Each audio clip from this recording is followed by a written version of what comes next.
Good morning, everyone, and happy Saturday. How's everyone doing out there? Good Woohoo! Great. morning. Happy Great. Saturday. Woo-hoo. Hey, good USA.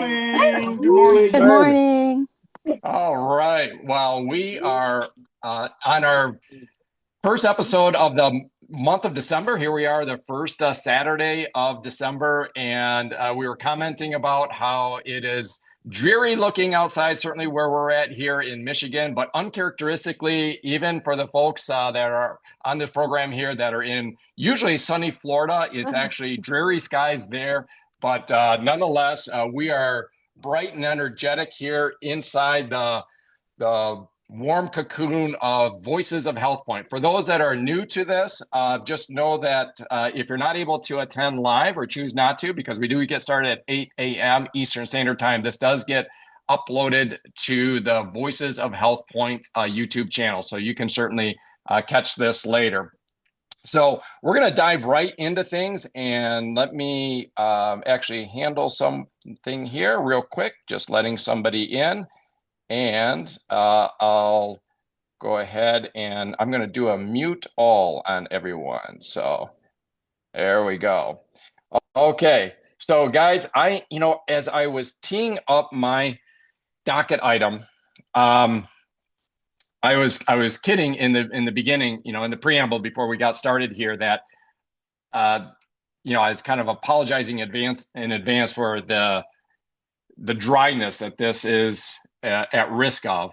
And I was already last week, as I was thinking of this, last week I was already kind of like going down the rabbit hole of this pretty dry topic. But I figure I'm going to capture that momentum and continue with it. But let me do this and just kind of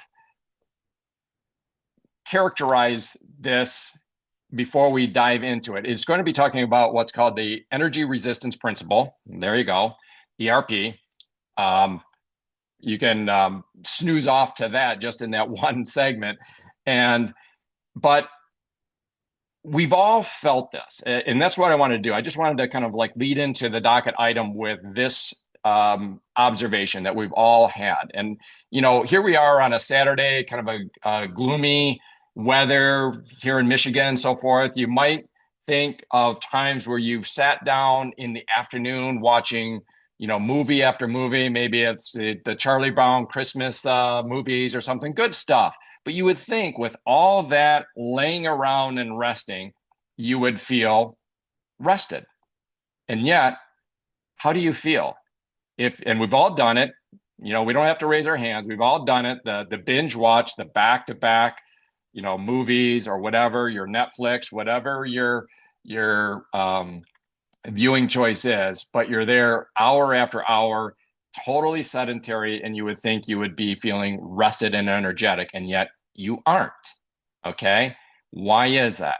Okay. So we're going to dig into that a little bit. So I just wanted to kind of characterize it as that so that we have that a little bit of a foundation of understanding as we get into some of the science on this. But first, a quick note that the content shared here is for informational and educational purposes only. It is not intended as medical advice, diagnosis, or treatment. Always consult your healthcare provider before making any changes to your health routine. Our discussions draw on wellness concepts similar to those found in the HealthPointe methodology, which we hold in high regard. The ideas presented are independently developed and do not represent or speak on behalf of the HealthPointe brand. With that, the energy resistance principle, tuning the engine of your life. Recently, I was reviewing a deep dive conversation hosted by Dr. Mark Hyman. Dr. Hyman is a household name for many of us, but in this specific discussion, he was taking the role of a student. He was interviewing Dr. Martin Picard, an associate professor of behavioral medicine at Columbia University and the director of mitochondrial psychobiology lab. The centerpiece of their discussion was a specific framework developed by Dr. Picard and his colleagues known as the Energy Resistance Principle, or ERP. Now, before we go further, I want to pause, as I already did, and kind of acknowledge something, because we're about to talk about electricity, voltage, and cellular resistance. And you might be thinking, hey, I know when I'm tired. I know when I have energy. Do I really need to understand electrical engineering to live a healthy life? Isn't this kind of like killing a fly with a sledgehammer? It's a fair question. Most of us navigate our days based on how we feel. But here's the truth. We often ignore, or at least understate, what we don't understand. If you feel tired but don't know why, you might just grab another coffee and push through. You treat the symptom. But if you understand the science of that fatigue, you pay attention, you stop pushing, and you start optimizing. So let's pick up that sledgehammer for a moment and look at the physics of how you feel. Dr. Picard explains that mitochondria, the tiny power plants inside our cells, act less like fuel tanks and more like a high voltage electrical grid. In physics, there is a fundamental law known as Ohm's law. Many of you probably heard of Ohm's law. It's usually written as a simple equation: V equals I times R. Voltage equals current times resistance. This equation tells us something profound about how energy works. You cannot do quote unquote work without resistance. If you have a powerful battery but zero resistance, that energy doesn't power anything. It just dumps out instantly as dangerous heat. On the other hand, if the resistance is infinite, like an open circuit, the energy stops flowing entirely.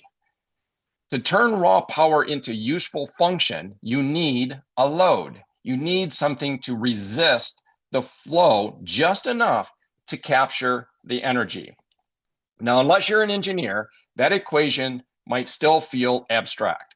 So, to see how this plays out in your body, let's look at two images we can all relate to. First, think of the sun and a leaf. The sun shoots energy across space at the speed of light. That energy travels 93 million miles through the vacuum of space, doing absolutely nothing. It is just potential.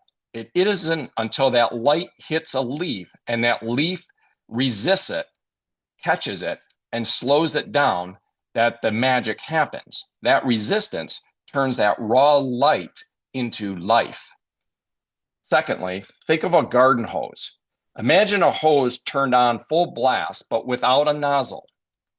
The water dumps out in a messy, low pressure gush. It has no power to spray where you need it. This is a body with lots of fuel, but no resistance to direct it. But if you kink that hose tight, the pressure builds up behind the blockage until the hose bursts. That is what we know as burnout. So what we want is the Goldilocks zone. This is where when you put your thumb over the end of the hose, you create just enough resistance to turn that messy gush into a powerful directed spray. That is a healthy metabolism, okay? And we've all probably done that with a garden hose, where you've just got this hose that's gushing out, and you put your thumb over the end and kind of like dial in or dial out the pressure or resistance. So here's the problem. The problem is that in modern life has created a trap. Most people, talking outside of this HealthPointe community, of course, most people today are living in a state of biological low resistance. Number one, they're constantly eating.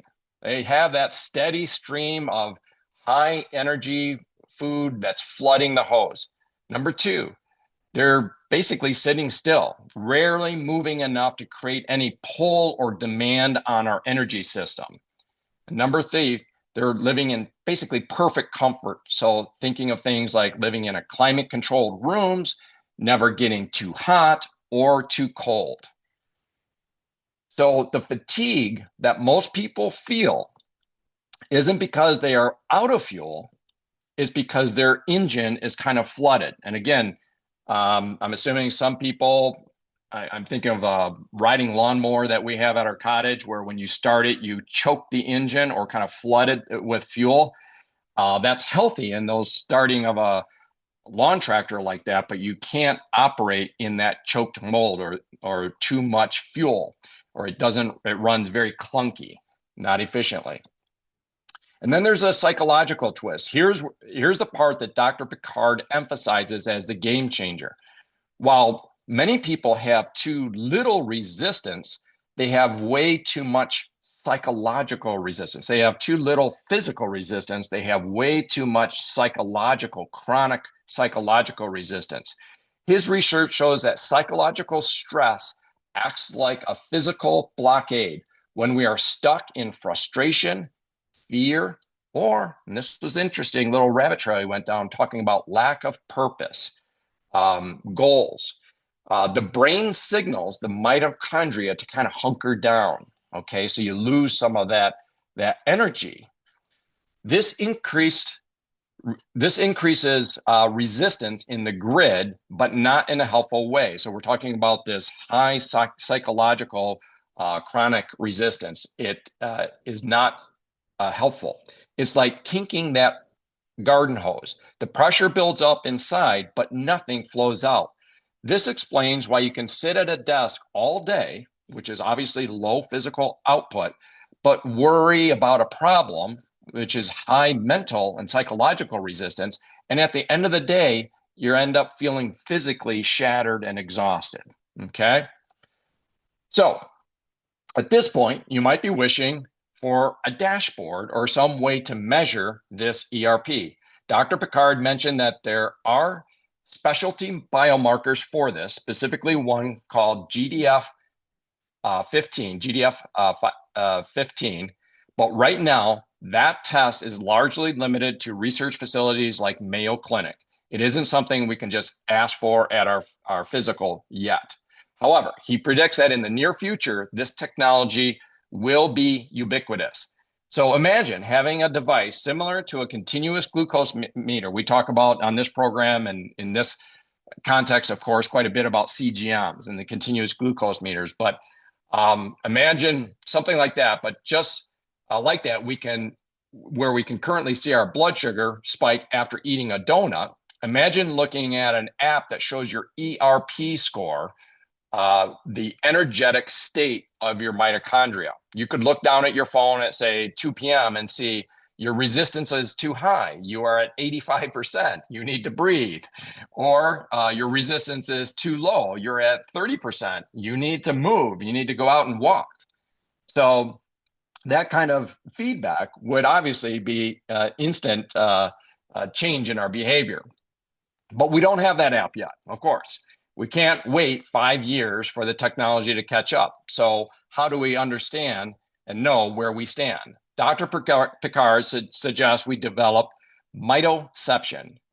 In previous episodes, I remember unpacking something called interoception, which is where you kind of develop a more fine-tuned capability of kind of listening to your body, understanding what's going on inside your body. And I think that's a natural outgrowth and benefit of HealthPointe. So like that interoception, he's suggesting we develop mitoception, the ability to feel the quality of our own energy, our own mitochondria. So if you have dysfunctional resistance, it feels like being, quote, tired but wired. The energy is frantic, anxious, or blocked, and you crash in the afternoon. If you have optimal resistance, and we all know that, that's where you feel everything feels like a steady energy, a steady hum. You wake up clear, your energy feels quiet but powerful. So this brings us back to why we're here. When you look at the HealthPointe program, you realize we're essentially kind of hacking this system before this technology even resists. First, we fix the input. We're obviously stabilizing blood sugar, so we stop the flooding of the hose with just endless empty calories. And instead, we're focusing on an input of nutrient-dense, optimal nutrition. Secondly, we optimize physical resistance. When the program outlines a daily goal of walking 10 to 15,000 steps, it isn't just about burning calories. It is creating remember the thumb on the hose, the necessary demand to optimize that energy resistance. And number three, we lower psychological resistance. Certainly this morning is kind of an example of that. When we celebrate wins, we connect as a like-minded community, we are literally unkinking that hose. We're optimizing that emotional, psychological aspect of the ERP, the energy resistance principle. So the next time you feel that slump, don't just grab a coffee. Remember the physics. If you can bring yourself to do that, remember the physics. and ask yourself, how is my resistance right now? And if you tune that resistance, the energy will flow. Okay, guys. So remember, everyone is muted right now. And I don't necessarily want to. David, did I just see you drink some coffee to wake up after that? Did I really just see you drinking coffee? Come on now. I'm kidding you, of course. All right, I'm seeing some emojis here. So, um, but no, okay. There you go, David. For those that can't see David, he's holding up his N21 cup there. So I thought you were taking another slug of caffeine there to keep yourself awake through my ERP discussion. Eric, So I enjoyed that. I think that I know you laugh about the scientific stuff, but for me anyway, there's something about when you read some of that stuff, explain some of that stuff, it's not just thoughts, it's science. It's what's happening inside your body, and we don't pay much attention on a typical day of what's going on. I like the expression we use in HealthPointe of being healthy at the cellular level, that kind of thing. And I think these kinds of information, although sometimes I think it's good for me anyway, it goes way beyond what I was understanding or thinking. I go, oh, you find out how much you don't know. And so anyway, I just thought I enjoy articles like that. And I thought that was very interesting. It does explain things because we've all probably, well, maybe Carol hasn't, but we've all experienced the watching of the movie for a long time or something like that. So anyway, that was pretty good. I like that. I yeah, agree. I agree with Laurel. And actually, I think that's what makes this walk and talk more special. And because it's always informative, it gives us a topic to ponder and also tips and explanations that we can use with our clients or the people that are on HealthPointe. So to me, all of this information is extremely valuable. And this is what separates this particular Voices of HealthPointe from other walk and talks that we experience. So there. I yeah. I Well, agree with you, Pam. I totally agree with you. I love Saturday mornings because these things just take a spin, and I always love Eric's docket item because it creates something. It creates kind of a center point where we can spin off of. As I listen to him, being very unscientific myself in some respects, in other respects, no. But I'm a very right brain person, so when I listen to this, I don't listen to it too much out of scientific, but I listen to it more out of my own life and what he's saying and how I associate it. And I can associate it as early as this morning because now we're starting to get a little of the fog lifting, and it looks like maybe some blue skies will come out. But when I got up this morning, I thought, oh, good grief, 8 o'clock on the trail. And so if we didn't have these types of things built into our schedule, not only Saturday morning, but other times too, the 5,000 steps before breakfast or whatever your routine is, if we don't have those things in place to psychologically push us, then I think it's the mindset over mattress situation where you just want to, roll over and you don't have to do this or you don't have to do that. And it's interesting because, oh, maybe a month ago, a loved one, not immediate family, said in all lovingness, why don't you guys just retire? And it just kind of threw me. And I thought, well, on my real quick off the cuff comment, it just rolled off my tongue was what? And sit there and play bridge with my friends all day? And it just rolled off. But it's true. You have to have things to be responsible for. I just read in one of the books I'm reading about the importance of having a purpose in life. And I'll speak to me and my husband because, we're older than most of you, all of you, I think. And for us, we have a lot of purpose in this business, but also family purpose, church purpose, all kinds of purposes.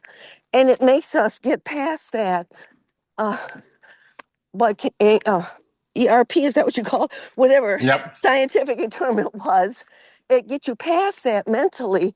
And when you get past it mentally and say, oh no, people are depending on me, or I'm responsible to be here, or this or that or the other thing, right off the bat, it kicks your mindset in to gear, and it kind of passes that drive factor, gets those gears running, and makes the body follow.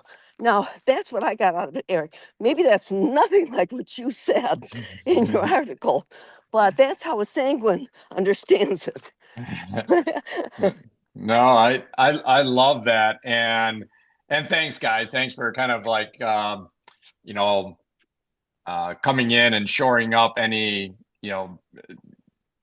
concern that I'm geeking out or nerding out too much on this. Good morning, Eileen, Bruce and Eileen. Oh, you're muted for some reason. You're not muted, but it might be Tap on the your picture. your earbuds There. or something. Here. There, now we can hear you. I think. It must. Yep, we can hear you. Sorry. So I wanted to say I can't hear on here. That we love the science really for the scientific part of it. And I have a new client, and I said, if she's going to do one thing, do this particular program because you get so much information and you get solid reasons for doing the program. So I love it. We love it. Thumbs up.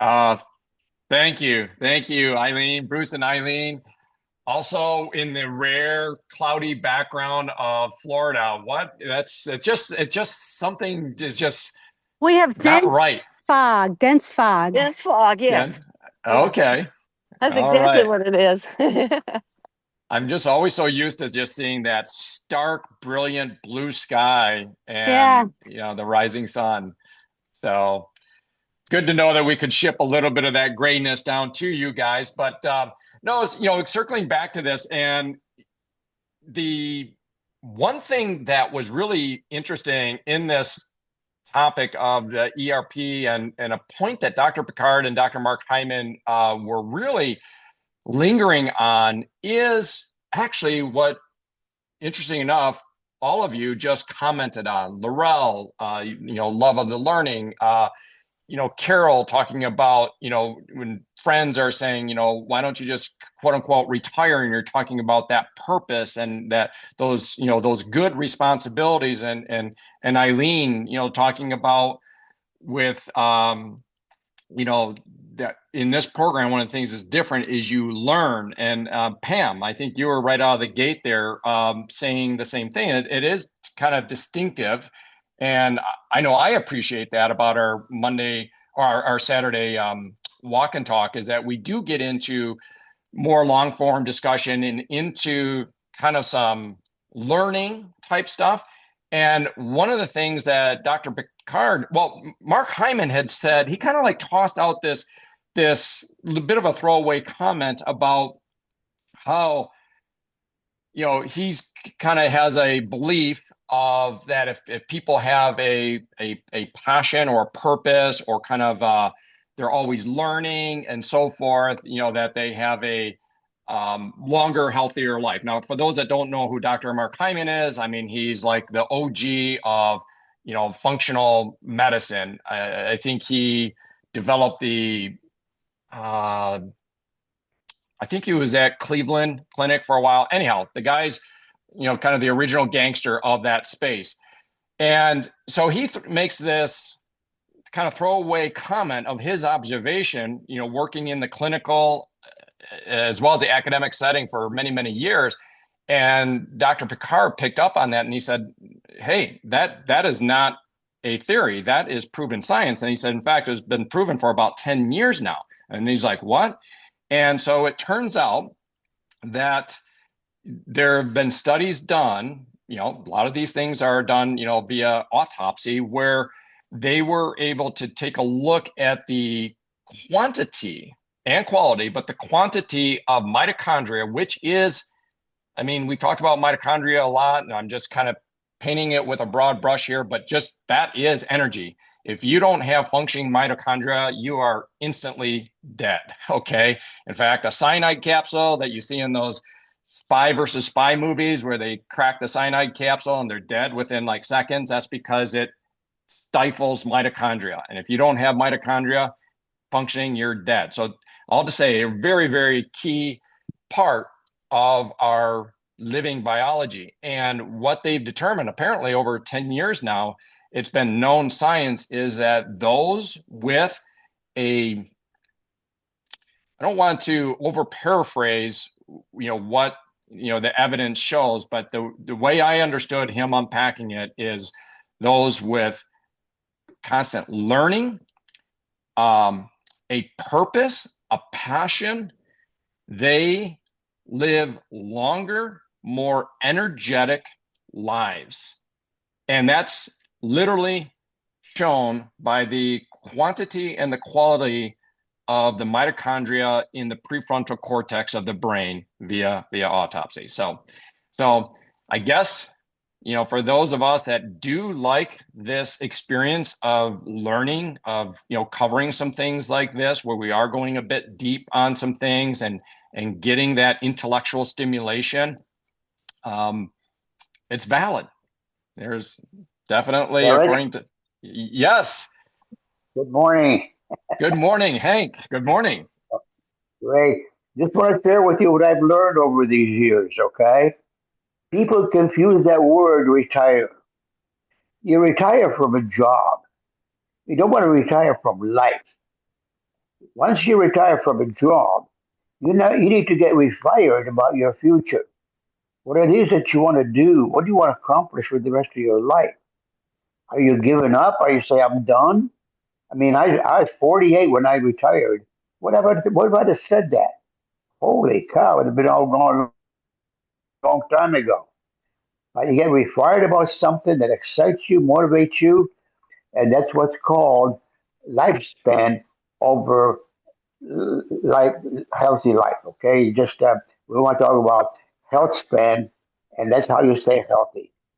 Keep your mind active, keep things going, get involved in things, especially when you're helping other people. And that's what we see with this HealthPointe program, especially.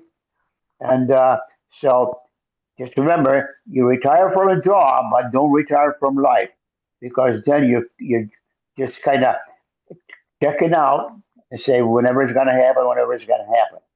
But you don't want to do that. Take control, get fired up about your future. So I hope that helps. That's what I've learned over the years. Wow.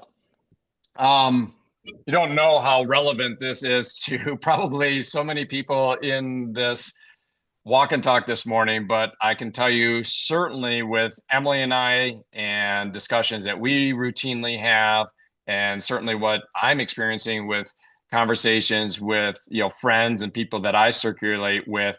And you help me, Hank, with part of the struggle is that I experienced, and maybe we can linger on this a little bit as a bit of a tangent or a rabbit trail, a healthy rabbit trail on this. You said, you retire from a job. You don't, go ahead and retire from a job. Don't retire from life. Don't retire, refire. One of the struggles that I have, and I don't mean struggles like in like, oh, woe is me or whatever, but rather, in this community, maybe lingering on this and unpacking it and discussing it and hearing things like what you're saying and phraseology. Sometimes things can pivot on a known phrase that you use with people. And one of the things that I struggle with is when people, it is such a deeply ingrained word. It is deeply ingrained in the American psychology, this concept of you retire. I mean, not in a negative context. You see things that like, if they're advertising investment portfolios or, get with, such and such a brand of, when you retire, are you going to have enough to live? Here's our retirement program. Here's our financial, how we do things, we're so whatever, we're always retire, retire, retire. And I have known for years that I never, ever want to retire. If I live to be 120, I want to be going to like 119.9 and then just boom, lights out. Okay. But if I live to be 120, I don't want to like go to 90 and then quote unquote retire. And like you're saying, Carol, play bridge or sit in a rocking chair on the porch. But how do you have conversations? Because even outside of this community and trying to help people, with HealthPointe, to me, it's just internally frustrating when I hear people saying, like, when I retire, because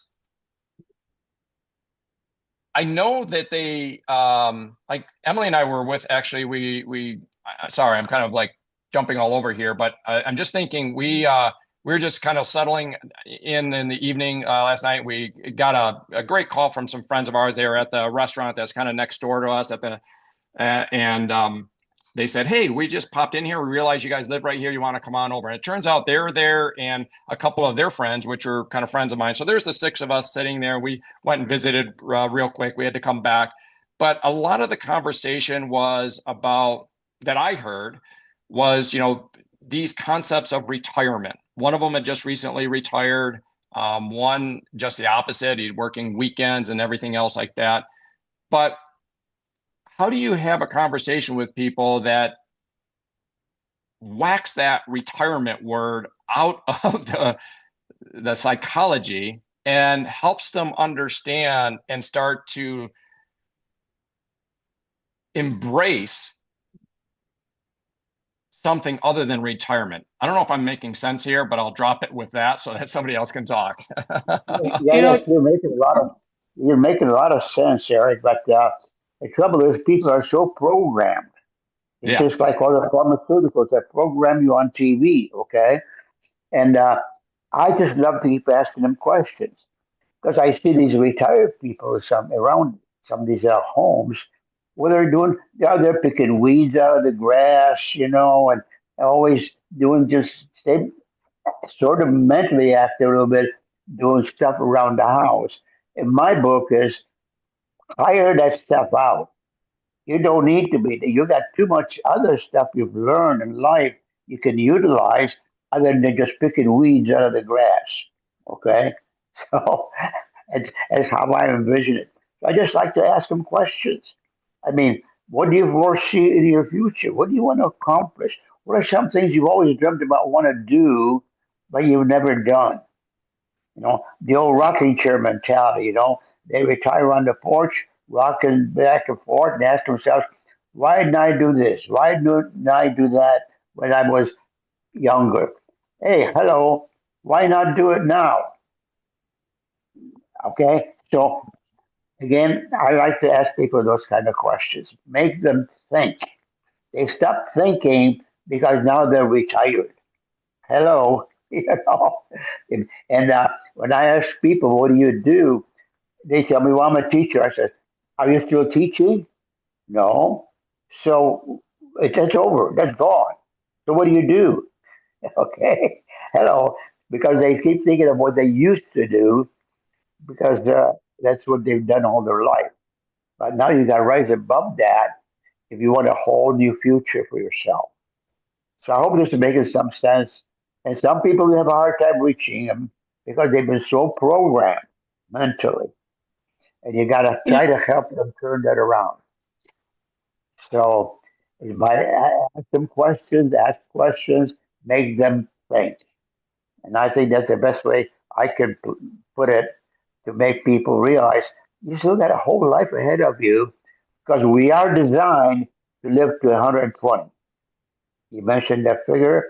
We are designed to live to that if we know what to do with it. Okay?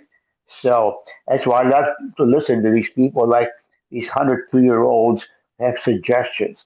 Hey, I learned from that. They're 10 years older than I am. They know something I don't know. I don't care what age you get to, you always got to keep learning. You keep learning, you keep growing. You stop learning, you start to die. So I hope that makes some sense. Eric, Hank is right on point. Obviously, he always is. I think, though, it also makes a difference in the industry people are in, at least from my perspective, as being in education, you're all about learning, growing, and that's just what it is about. And so I know for myself and a lot of other people that I worked with, when in fact I got this from one of the middle school kids when I was retiring, the words they use, the movie The Transformers was out at the time, and the kids one boy came up and he goes, so right now you're in the counselor mode, what are you transforming into as you retire? And I thought, God, what a great visual that was. But to it's like another chapter. And I think when I talk to people who are getting ready to retire, some of my younger former colleagues and stuff, I would always say, you know, what are you transforming into? Have you got a plan? And a lot of times you don't. I certainly didn't. I gave it a little time to gel, but you find your way. But if I think people in some industries are so driven, and not so much, I think the driven people do better in some ways, but they're robots for whoever they work for.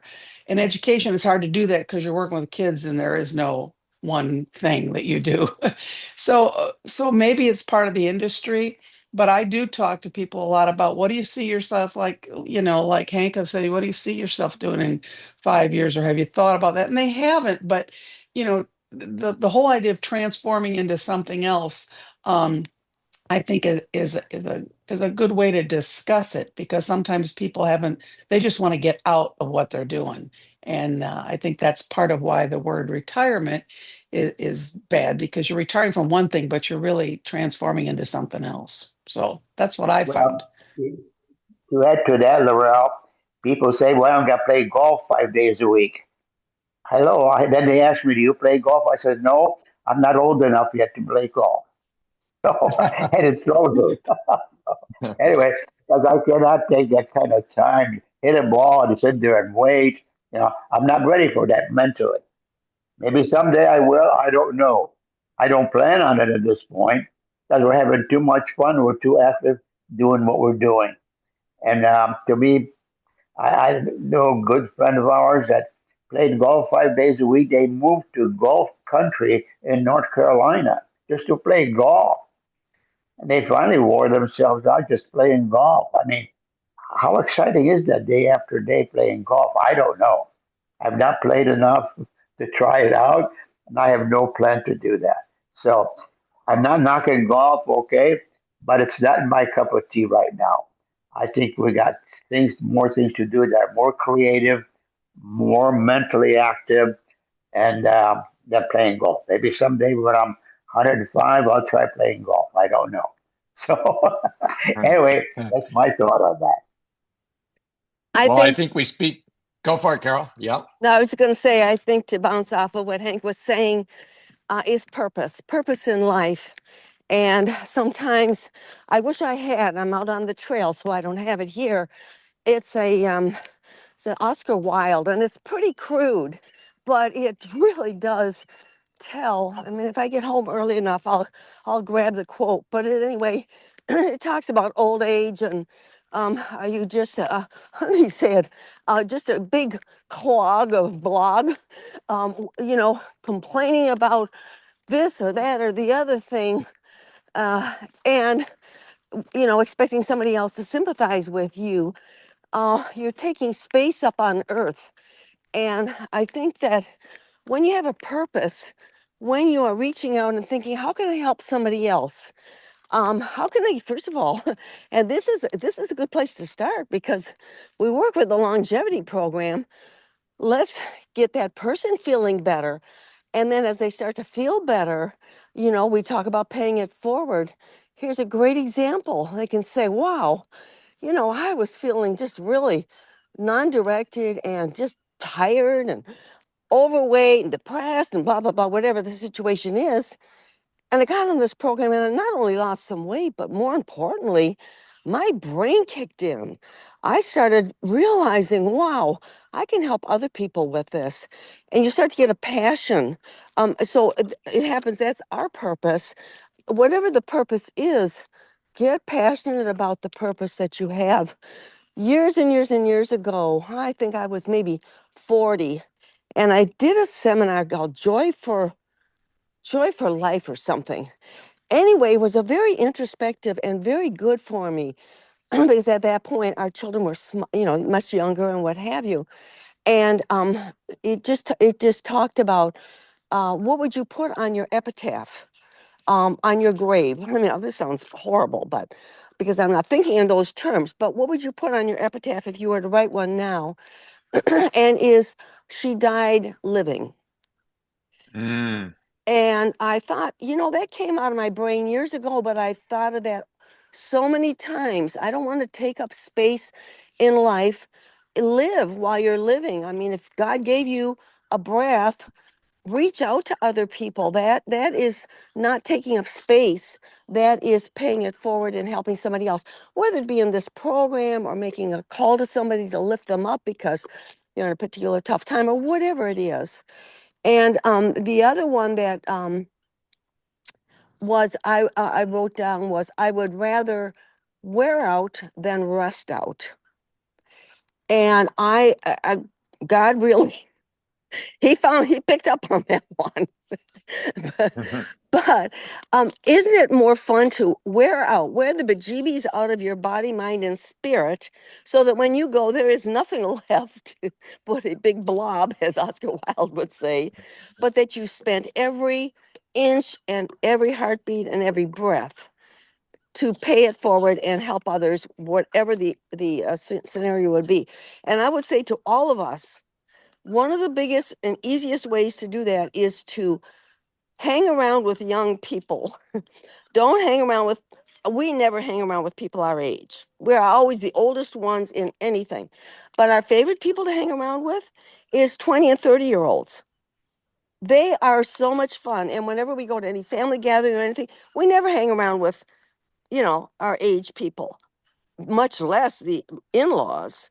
We hang around with the grandchildren. We find them extremely refreshing. And so I think that your environment, where's your environment, and hang around in the environment that you want to grow in. So back to Hmm. you, Eric. Can I add some to that?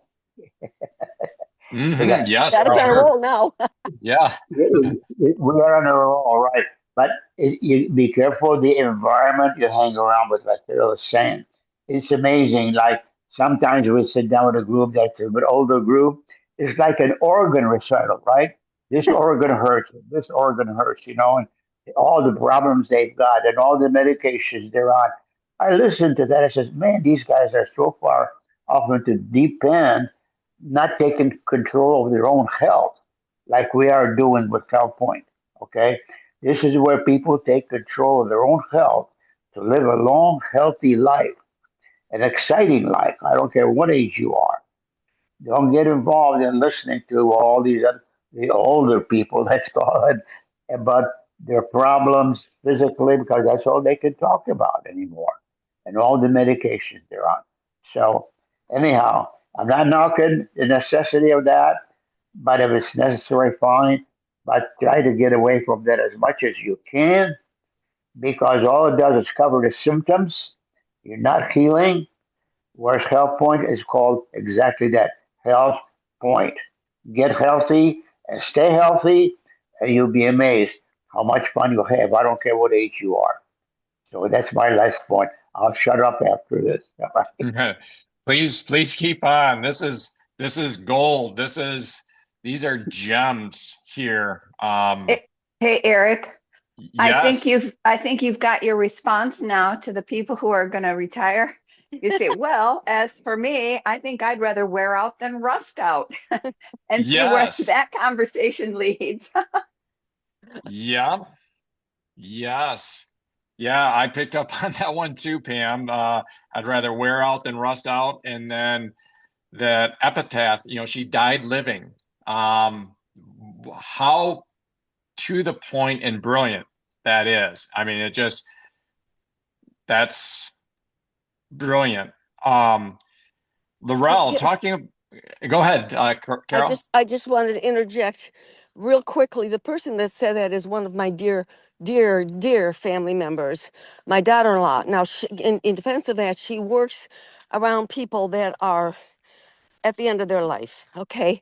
Mm. So I hear her say, well, yeah, when you get older, this is what happens. Okay, well, yeah, so that's going to happen. And she starts programming, and I love her, and we got a great relationship. But honestly, I gotta end that conversation and move on, because her perspective of things is dealing with people 80, 90 with a dozen drugs on their counter, 100, well, not 100, a dozen drugs on their counter. So that's her perspective, and she means it in all great health, but we can't think that way. We can't think that. We have to start from the brain, and the brain then operates everything else. So back to you, Eric, Mm. and I'm going to shut up too. Truly, I hope that both you and Hank continue on, because it's been gold here. It's been absolute gems. And yeah, right there. I mean, protecting the gates of our mind. I mean, that is, if we're not taking a deliberate action, if we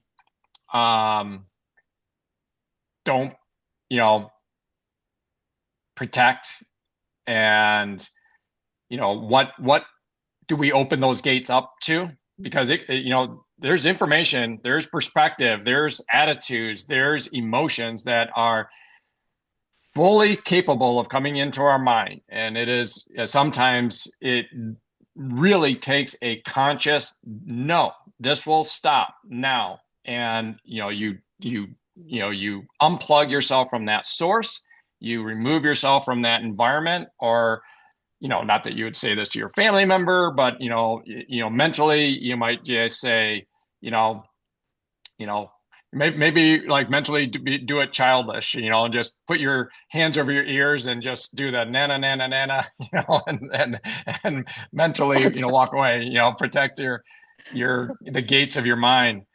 What I was beginning to say, Laurel, you mentioned earlier some super key things for me anyways. You mentioned about it kind of depends on it can depend upon the industry that they're coming from. Yeah. And then Hank, you also talked about, generally, and this is what I was keying in on, is that we're so programmed. I mean, the messages out there is this word, retire, retire, retire. And it's, to me, maybe that was an appropriate term, 100 years ago, where you truly did want to stop, digging a ditch or working in the salt mines. And, I still don't think probably just sitting around doing nothing, but you definitely wanted to stop doing that. But that's an interesting perspective. And then Hank, you always infuse, the answer is asking questions. Right here, I was ready to say, like, what do we tell people? What do we say? What is a rephrasing? Or what is this? And you're like, what do you ask them? What do you elicit from them? And then Laurel, when you said about it, the transformer, and I think you were saying like a student asking what you're going to transform to. Emily came up with a word the other day, and I don't know. I think she's running like 10 miles right now. So I always hesitate to even call her out, because she might try to unmute and say something while she's in the middle of a run. But she used a term the other day. It was kind of like that. It was not transform. Maybe it was, but it just was a quick kind of a jujitsu kung fu move on the word retire, where it was, when people say retire, like Hank, you said refire, or, people can kind of get the seed planted of, you mentioned about your coming up on retirement, what are you, fired up about? What are you going to transform into? And I will give a little bit of, or not really pushback on this, but I'll just tell you from real practical experiences, because I know we've all probably experienced this, or if not, you can relate to it. People say, "Oh, I'm so excited, I'm going to retire because," and then what you say, "Oh, great, great." And what then? "Oh, I am going to travel." Okay. That sounds great. It is great. We all love to travel. But like you're pointing out, Hank, with the people like picking the grass out of their grass, or golfing. What do you do between golfing? I mean, what do you do between that trip to Paris and back home and trip to Hawaii and back home? Now, if they're doing an around the world, travel for 365, yeah, they're going to be busy and great.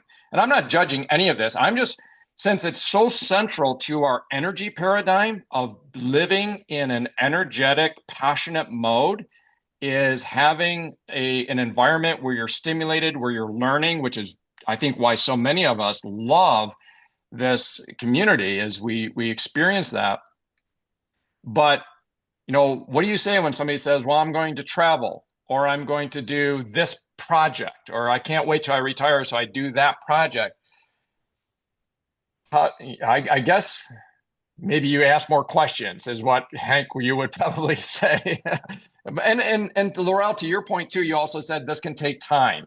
And again, I don't think I came to this understanding or realization, of wanting to live to 120 and die at 119, 364 on the 365 day, but it does take time, and it's an evolution, not I some was sort of just an going to say that acute. you have to, it has to be, you have to evolve Yeah. because, and I do think people who do the same thing, you're right about I think about in previous years, because in previous years, people had one job, they did it for 40 years, and that was ways. Now, what I think they say that the average person will change not just jobs, they'll change careers 3 or 4 times.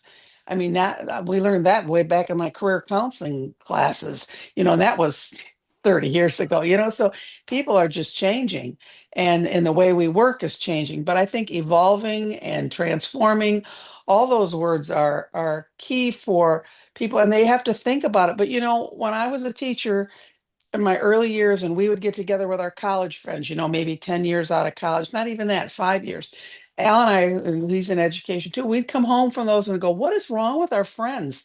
And the bankers, the accountants, God, they were so stuffy. And we're working with kids and or doing a variety of things. It's not just kids, although do kids, like Hank says, being around the younger people, keep you younger. But I just think that being around all that helps. But if you're doing lots of different things, and that's why a lot of people who are building, Amway businesses or HealthPointe businesses while they're still working, they're doing multiple things. And so I just think it's a matter of transforming, evolving. But in the years ago, you were something for 40 years, then you stopped. Now, now what? So I think, yeah, the retirement word is out the door as far as I'm concerned. Yeah. Yeah. We need to retire the word retire. We need to dig a hole and bury that thing. Hank Put always an said, he says, you never should retire from something. You should always refire to something. So you're leaving one thing, but you're going into another. So that's what was so beautiful about the Amway business or Health Point coaching, or however you want to frame your business, is you're building it maybe even while you're working for the younger people, and gradually evolving so that when you do want to make choices to move on and transform yourself to something else, you've already got that in place. It's like a smooth transition or transformation, is to use Laurel's word. And that little guy that asked you about transforming, he's a little golden guy that was placed, a little Jiminy Cricket that was placed on your shoulders, that you would remember it all those years. That's a very powerful question he asked. I agree. He's probably the doctor who was. I went in for a procedure a few days ago, and there is my student, one going around in his lab coat, and I said to the nurse, "Is that?" I said his last name. She goes, "Oh, he's such a wonderful guy." I said, "Oh, I had him in middle school." And she says, "Oh, was he nice then?" I go, "He was a great kid, and he still has a nice smile." And she said, "Oh, yeah." She goes, "Oh, I'd call him over." I go, "No. I don't want him. I'm not in a state to be talking to people. They're about to knock me out and stuff." But it was just funny because you go, I was involved in his career counseling, so I hope I did a good job. So, Awesome. yeah. Well, Eric, as we come Yeah. powerfully close to the end, I'm going to bring it back to the sort of the beginning. And one of the things I wanted to compliment you on your science side of you is that as a sanguine, you're greatly appreciated because you're able to take the complex and simplify it so that I can understand it. And then better than that, you're then able to evoke all of us into a conversation about it so that we can go deeper into it.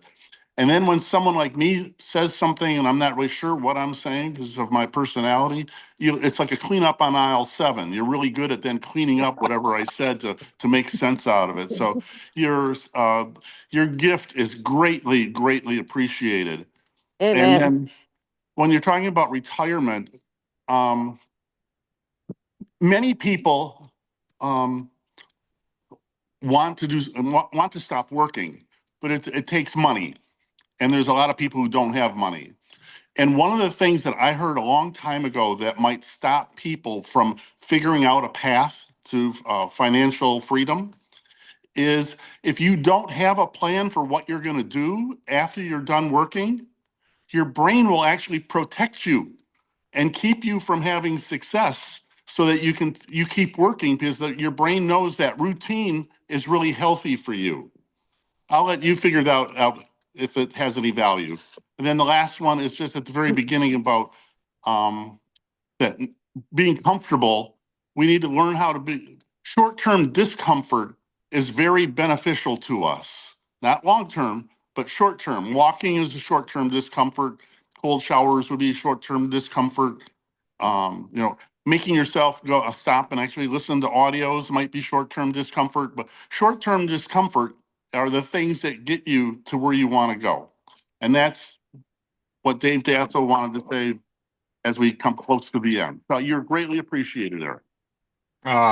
And you are as well, for sure, David. And it's just one of the things that I think all of us observe in you, David, and so often you'll recap things like 6 episodes from now. You'll reflect back on something that Steve Bever or Carol Zampa or Kathy Munoz said, and I'm just blown away by that, and thrilled. You're a gem. You're a gem for sure. Well, we are at that time. I'm going to kick something over to you, Carol, but I think it's appropriate here to wrap on this. By the way, I just got to say, for all of us that were in the preamble here, we were worried about only having like one formal docket item that we might not fill the space. Look at us go. What will we ever learn? That's never a problem in this community with so wow, well done. Eric, can I just Yes. thank you again? You know, we always talk, for me, it's those word pictures. And now when I'm thinking about my ERP, I got my thumb on a hose and I'm just trying to get it into that sweet spot so that it goes where I want it to go. So thanks for that that word picture that you gave me. Absolutely. Absolutely. I know probably many of us will think of ERP, think of Mr. ERP, how's your ERP doing here? If you're feeling, are you optimal on your ERP, or if you're feeling a little low, just kind of reflect on this. But what it was, one of the things that we kind of went on the tangent about is just the power of having a learning environment. And before I turn it over to you, Carol, to talk about our learning environment opportunities that we have today, 2 of them, because wow, this Saturday is one of those that's packed with that. So if anybody's like, okay, well, this is a great theory, what do I do with this? Hello, just hang with us today. You're going to be full of learning opportunities and stimulating those mitochondria in your prefrontal cortex. But one additional third item to add on to Carol's 2 items that I would point to is a lot of us saw come through recently in the Network 21 mobile app, the Jim Dornan's book, Strategies of Success.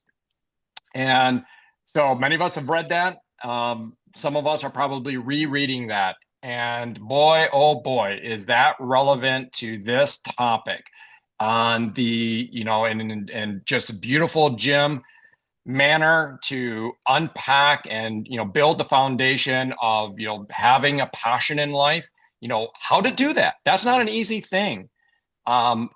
If no time right now, but I would be not embarrassed because this is a very transparent community, but it would be very revealing if I shared with you how void I was of something that I have so much of now. Where literally I was walking with an icon in this business, and when asked, what, you know, kind of passions I had, I was dumbfounded.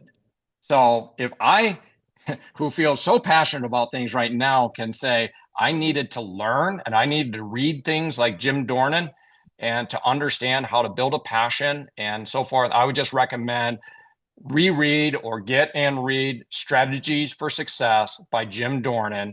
It's really relevant to this topic. And with that, Carol, I'll turn it over to you to close us out with what we have coming up further along here on Saturday, December 6th. Well, you mentioned about Strategies for Success, and Network 21 last month made that available to us digitally. So download that. I did on one of our trips, and I read half the book right on the plane. And Jim Dornan has a timeless knowledge, a timeless emphasis, I don't know, influence, a timeless influence. And anything, our son is calling. Sorry about that. Can you hear? We can still hear you. Yep. Oh, sorry about the there. Anyway, but that is a book to just download and read it. You got to 5-10 minutes on the road. Just pick up your phone and read it because it's wonderful. But yes, today we have two wonderful experiences put on by Network 21 for the HealthPointe community, and of course, we've had such tremendous support in that area. And so at 1:00, I believe it's going to be for about a half an hour, or maybe a little bit longer, but I think it was a half an hour last time. We're going to have a worldwide walk and talk. So I would say this would be the time you'd want to pay it forward. Anybody that you've been talking to, say, hey, listen, you might not be interested in taking a health journey, or you might be thinking about another program or whatever, and that's fine. I'm fine if you're fine.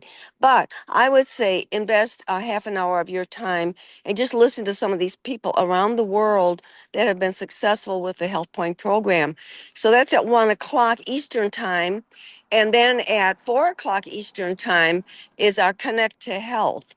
And unlike the one that we had a few weeks ago, which was geared towards building a HealthPointe coaching business, this one is towards customers. This is towards building and paying this program forward. So invite anybody that you've been talking to, people that have been on the fence, maybe people that were on the program kind of fell off the wagon, get them back on the wagon, say, listen, this is an hour of investment out of your life.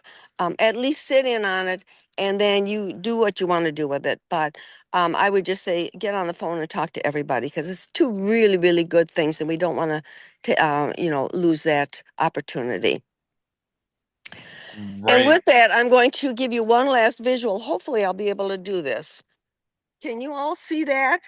Yes, we sure can. Yep. Okay. Beautiful roses. Yep. Okay. Well, you've all heard of the last rose of summer. All right. So you can have an old, dried, dead rose, as you probably would find in Michigan today because of the freezes and what have you, or any northern state.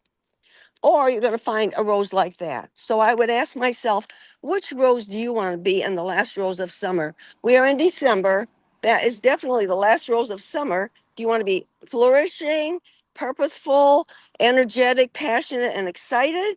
Or do you want to be all dried up, shriveled, and falling to the ground? There's your last visual.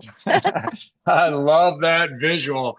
Well, fantastic. And again, for everybody that's muted, if you want to unmute as we kind of wrap up here, we definitely have kind of stimulated the energy resistance principle today for sure. We are just jam-packed with just building those healthy mitochondria in our prefrontal cortex. We've got this afternoon at 1:00 to be able to kick that a little bit more. And then again at 4 p.m., if you are still needing a link, just check with the person that you're working with and they'll get you that link. It's going to be a blast. And until next time, next Saturday, same time, same place. Bye-bye. Bye. Bye-bye. Bye. Adios. Bye, Bye, everybody. Have a everybody. great week. Bye.